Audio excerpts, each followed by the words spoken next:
মাজারগুলোর দোষ কি? মাজারগুলোকে কেন ভাঙা হচ্ছে?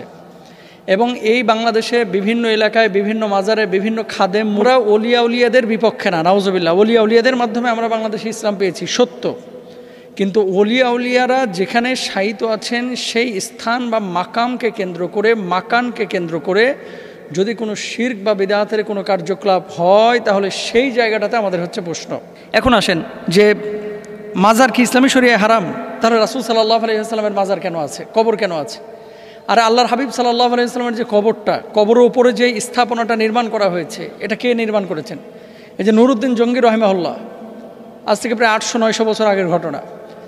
যখন ইহুদিরা সুড়ঙ্গ করে আল্লাহ রাসূলের দেহ মোবারক পর্যন্ত পৌঁছে গেছিল, নবীজি তাকে স্বপ্নে দেখিয়েছিলেন যে আমাকে ডিস্টার্ব করা হচ্ছে, আমার দেহটাকে রক্ষণাবেক্ষণের জন্য, আমার দেহটাকে রক্ষণাবেক্ষণের জন্য দ্রুত এখানে একটা উদ্যোগ বা পরিকল্পনা গ্রহণ করো। নবীজি স্বপ্নে দেখেছিলেন পরপর 3 বার। তারপরে এই কবরটাকে সীসা ঢেলে মোটা প্রাচীর করে গভীরভাবে খোদাই করে আপনার এই দেয়াল নির্মাণ করা হয়েছে। তো আল্লাহ রাসূলের যে সবুজ গম্বুজ, এটা কিন্তু তুর্কিরা যখন শাসন করেছে তখন সেখানে নির্মাণ করা হয়েছে, পরবর্তীতে কিন্তু এটা নির্মাণ করা হয়নি। এবার আসেন, 10,000 সাহাবী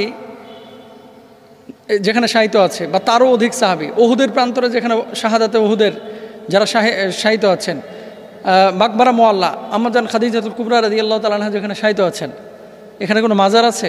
নেই। এখন কোথায় আছে না আছে সেটা আমাদের বিষয় না।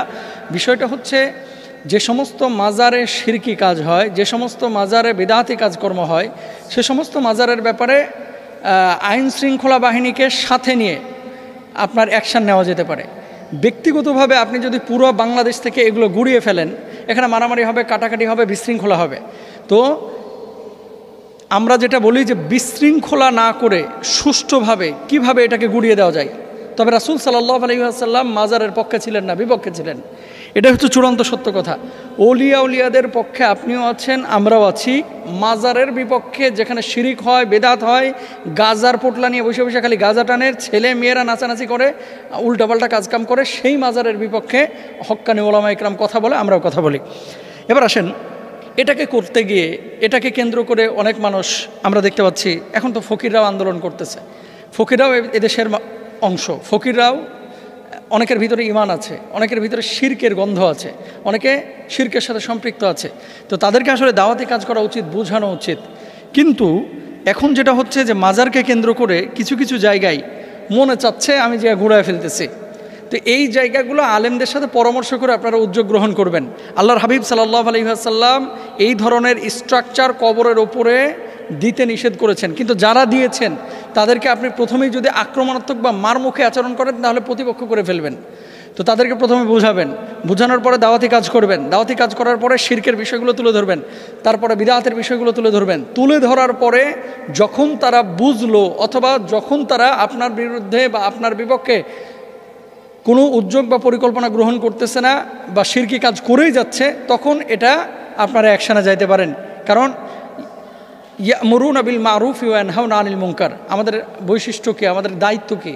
সৎ কাজের আদেশ দিব, অসৎ কাজ থেকে আমরা মানুষকে বিরত রাখব। বিশৃঙ্খলা ফাসাদ আমরা চাই না। তবে এক্ষেত্রে যেখানে শিরকের আখড়া, সেই জায়গাটায় সাধারণ মানুষকে শিরক থেকে বাঁচানোর জন্য আলেমরা উদ্যোগ পরিকল্পনা গ্রহণ করবেন। আল্লাহর হাবিব সাল্লাল্লাহু আলাইহি ওয়াসাল্লাম, আবারও বলি, এই ধরনের মাজার বা কবরে স্ট্রাকচারাল রূপ দিতে নিষেধ করেছেন। কেন মাজারে এই যে মানুষের ক্ষোভ তৈরি হয়েছে কেন? দেখেন, মোমবাতি জ্বালানো হয়, মোমবাতি প্রজ্বলন করা বা জ্বালানো আল্লাহ রাসূলের মাকবারায় আপনারা কখনো দেখেছেন? দেখেন নাই। আচ্ছা, মোমবাতি জ্বালানো, প্রজ্বলন করা, এই ট্রেন্ডটা এসেছে মূলত হিন্দুয়ানা কালচার থেকে, এটা মুসলমানদের কোনো কালচার না। 2 নম্বর হচ্ছে অনেক মাজারের আশপাশে গাঁজা খাওয়া হয় এবং গাঁজা সেবন করা হয়। আপনারা বাংলাদেশে বিভিন্ন মাজারে দেখবেন এই গাঁজা খাওয়া, নেশা করা, এটা ইসলামের কোথায় আছে? 3 নম্বর দেখবেন এরা পবিত্রতার ব্যাপারে যথেষ্ট যত্নবান না। 4 নম্বরে দেখবেন যে এরা অনেক সময় নারী পুরুষ একসাথে নাচানাচি করে। 5 নম্বর দেখবেন এরা অনেক সময় কবরটাকে তওয়াফের মতো কবরকে কেন্দ্র করে ঘোরাঘুরি করে। 6 নম্বর আপনারা দেখবেন যে এরা ঠিকমতো পবিত্রতা অর্জন করে না। চুলে জট নিয়ে, কোন সাহাবীর চুলে জট ছিল আপনি দেখেন তো ইতিহাস থেকে? একজন সাহাবী দেখেন যার চুলে জট ছিল। আল্লাহর হাবিব সাল্লাল্লাহু আলাইহি ওয়াসাল্লাম অন্যান্য সাহাবীরা, আরে এই যে আনাস বিন মালিক রাদিয়াল্লাহু তাআলা আনহু, জাফর বিন আবি তালেব, তারপরে জুবাইর রাদিয়াল্লাহু তাআলা আনহু, আবু বকর রাদিয়াল্লাহু তাআলা আনহু, এত সাহাবী দুনিয়ার বুকে আছে, কয়জন সাহাবীর কবরকে কেন্দ্র করে এরকম উল্টাপাল্টা কাজকর্ম হয়? একজনও না। তাহলে এই সমস্ত জিনিসগুলোর কারণে আসলে মাজারগুলো অনেকে ভেঙে ফেলছেন। আমি বলবো যে সরাসরি প্রথমেই আঘাত না করে তাদেরকে বোঝানোর পরেও যদি শিরিক বা বিদআতের সাথে তারা জড়িত থাকে তাহলে সেক্ষেত্রে অ্যাকশানে যাবেন, এবং সেটা অবশ্যই কিছু নীতিমালা আছে, আলেমদের সাথে পরামর্শ করে তারপরে করবেন। ব্যক্তি উদ্যোগে করতে গেলে অনেক সময় দেখা যাচ্ছে যে মানুষটা মুশরিক, ও আরও বড় মুশরিক হয়ে যায়, যে আর আমাদেরকে আঘাত করেছে আর জীবনে ইমানই আনবো না, অথচ বোঝাইলে হয়তো অনেক মানুষ বোঝার চেষ্টা করতো। তাহলে আমাদেরকে হিকমার সাথে কাজ করতে হবে। আল্লাহ তাআলা